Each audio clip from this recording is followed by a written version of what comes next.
శ్రీ వరలక్ష్మీ దేవ్యై నమః. అందరికీ నమస్కారం అండి. ఈ రోజు వీడియోలో 2025వ సంవత్సరంలో ఆగస్టు 8వ తేదీన శుక్రవారం రోజున వరలక్ష్మి వ్రతం పండుగనైతే జరుపుకుంటామండి. వరలక్ష్మి వ్రతం పండుగకి ముందుగా మీరు ఒక రోజు ముందు కానివ్వండి లేదా పూజకు కొన్ని గంటల ముందు కానివ్వండి కొన్ని పూజా సామాగ్రిని మర్చిపోకుండా కనుక మీరు సిద్ధం చేసుకున్నట్లయితే పూజ టైంలో ఎటువంటి హడావిడి పడకుండా ప్రశాంతంగా పూజ చేసుకుంటారండి. పూజ ఐటమ్ అది మనం ఎందుకు యూజ్ చేస్తాము అన్నీ కూడా క్లియర్గా నేను ఈ రోజు వీడియోలో తెలియజేస్తున్నాను. వీడియోని మాత్రం స్కిప్ చేయకుండా చూడండి. ముందుగా అయితే మనము వరలక్ష్మి అమ్మవారి ఫోటోని అయితే మనం సిద్ధం చేసుకోవాలండి. ఈ ఫోటో విషయంలో అమ్మవారు నిలబడి ఉండే ఫోటో కాకుండా కూర్చొని ఉండే ఫోటో అయితే మనము సిద్ధం చేసుకోవాలి. కలశం మీద అమ్మవారు ఉన్నట్లుగా అటు ఇటు ఏనుగుల బొమ్మ పచ్చ చీరలో కానీ ఎరుపు చీరలో కానివ్వండి ఉన్నటువంటి అమ్మవారి ఫోటోని పూజిస్తే చాలా మంచిదండి. కలశం పెట్టుకునే వాళ్ళు రాగి లేదా వెండి లేదా ఇత్తడి చెమ్మునైతే మీరు సిద్ధం చేసుకోవాలి. కలశం లేని వాళ్ళు మీరైతే ఇదైతే స్కిప్ చేసేసుకోవచ్చండి. 2 కొబ్బరికాయలండి. అందులో ఒకటి కలశం మీద పెట్టుకోవడానికి ఇంకొకటి అమ్మవారికి నివేదించడానికి. 2 జాకెట్ ముక్కలండి. ఒకటి కలశం మీద వేసుకోవడానికి ఇంకొకటి అమ్మవారి వాయనం కండి. ఇంకా ఎవరైనా సరే ముత్తైదువులకు మీరు జాకెట్ పెట్టేవాళ్ళు మీ శక్తి కొలది మీరు ఒక జాకెట్ కానీ 3 జాకెట్లు కానీ లేదా 5 జాకెట్లు ఇలా మీరు ఇవి కూడా పక్కనైతే పెట్టుకోండి. ఏదైనా సరే మీరు ముత్తైదువులకని ఇచ్చేటప్పుడు బేసి సంఖ్యలో ఉండేలా చూసుకోండి. తర్వాత 2 పీఠాలండి. ఒకటి అమ్మవారికి ఇంకొకటి కలశం పెట్టుకోవడానికి. తర్వాత అరటి తోరణాలండి. ఈ అరటి తోరణాలు మీకు పూజకు ముందు రోజే కొన్ని పూజా షాప్లో అమ్ముతూ ఉంటారు, తెచ్చిపెట్టుకోండి. లేదు అంటే పూజకు కొన్ని గంటల ముందు అయితే తెచ్చిపెట్టుకోండి. తర్వాత ఒక 1/2 కేజీ బియ్యం అండి. పీఠం మీద మనం బియ్యం పోసి కలశం పెట్టుకోవడానికి కొద్దిగా బియ్యం అనేది మనం వేసుకోవాలి. తర్వాత 1/2 కేజీ శనగలండి. ముందు రోజు కనుక ఈ వీడియో కనుక చూస్తున్న వాళ్ళు లేదా వరలక్ష్మి వ్రత రోజున పొద్దున్నే కనుక వీడియో చూస్తున్న వాళ్ళు తెల్లవారుజామున కానివ్వండి లేదా ముందు రోజు కానివ్వండి గోరువెచ్చని నీళ్ళల్లో మీరు నల్ల శనగలు ఉంటాయి కదండి, ముడి శనగలు, వీటిని అయితే మీరు నానపెట్టుకోండి. ఇంకా కొంతమంది 2 రోజుల ముందే నానపెట్టుకుంటారండి. మొలకలు వచ్చినటువంటి నల్ల శనగలను కూడా ముత్తైదువులకు అమ్మవారికి వాయనంలో ఇస్తే చాలా మంచిది అని చెప్తారు.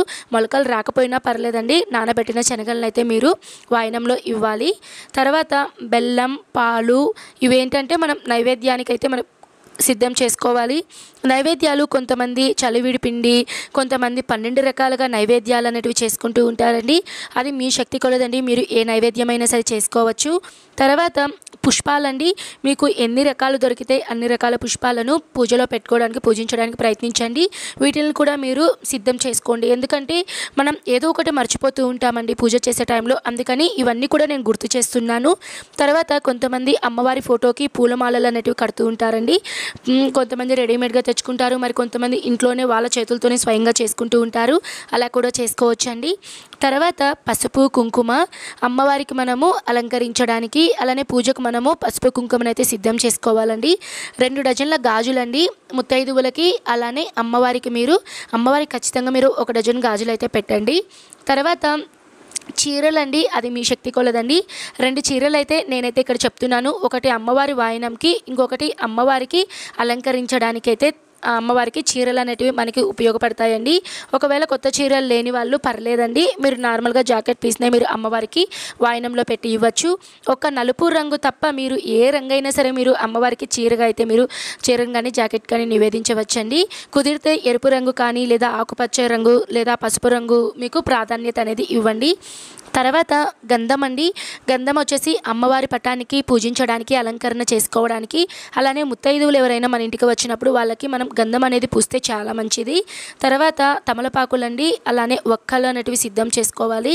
ఈ తమలపాకులు అనేటివి మనము కలశంలో పెట్టుకోవడానికి అలానే ముత్తైదువులకు వాయనంలో ఇవ్వడానికి మనకి తమలపాకులు ఒక్కలు ఉపయోగపడతాయి.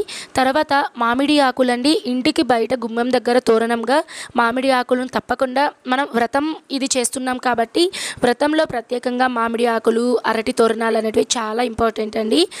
తర్వాత అరటి పండ్లండి. అరటి పండ్లు ఒక 2 డజన్లు. మీరు ఎంతమందికి అయితే ముత్తైదువులకి ఇవ్వాలి అని అనుకుంటున్నారో దానికి సరిపడా అరటి పండ్లు, లేదు మీకు కుదరకపోతే ఏదైనా ఫ్రూట్స్ అనేటివి మీరు తెచ్చుకోవచ్చండి. తర్వాత పసుపు కొమ్ములండి. కొన్నిసార్లు మనం ముత్తైదువులకు పెట్టేటప్పుడు మన ఇంట్లో అరటి పండ్లు ఇలాంటివన్నీ అయిపోతూ ఉంటాయండి. అలాంటప్పుడు మీరు పసుపు కొమ్ములను మీరు వాయనంలో పెట్టి ఇస్తే చాలా మంచిదండి. పసుపు కొమ్ములు కానీ ఎండు ఖర్జూరం కానీ మీరు వాయనంలో పెట్టి ఇస్తే చాలా మంచిది.